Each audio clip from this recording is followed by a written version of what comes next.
আজ বানাবো চারাপোনা মাছের একদম পাতলা ঝোল। সব সময় তো রিচ ভালো লাগে না খেতে, তাই আজ বানাবো একদম পাতলা করে ঝোল পটল আর আলু দিয়ে। তো চলো কিভাবে বানাই সেটাই তোমাদের সাথে শেয়ার করব। প্রথমে মাছগুলোকে নুন আর হলুদ দিয়ে ভালো করে মেখে রেখে একটুখানি হালকা কড়া করে ভেজে নিয়েছি। তারপরে ওই কড়াইতে একটু জিরে সোমবার দিয়ে, সাদা জিরে, পটলগুলোকে হালকা ভেজে নেব আর আলুগুলোকে হালকা করে একটু ভেজে নেব হলুদ দিয়ে।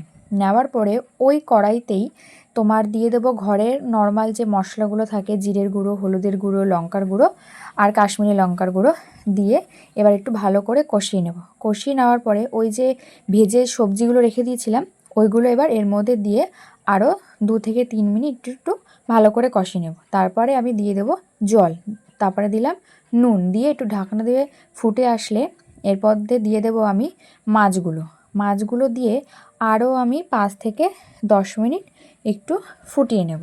তারপরে ঢাকনা খুলে ওর মধ্যে দিয়ে দেবো ধনেপাতা কুচি। ধনেপাতাটা দিলে খেতে আরও একটুখানি গন্ধ হয়, খেতেও টেস্টি হয়। তো দেখো ধনেপাতাটা এর মধ্যে দিয়ে দিলাম, দিয়ে আরও 10 মিনিট ফুটিয়ে নিয়ে রেডি হয়ে গেল আমাদের চারাপোনা মাছের একদম পাতলা ঝোল। এইটা বাচ্চা থেকে বড় সবাই খেতে পারে। বাড়িতে অবশ্যই একবার ট্রাই করে দেখতে পারো, খুব ভালো লাগবে। ভিডিওটা কেমন লাগলো অবশ্যই জানিও।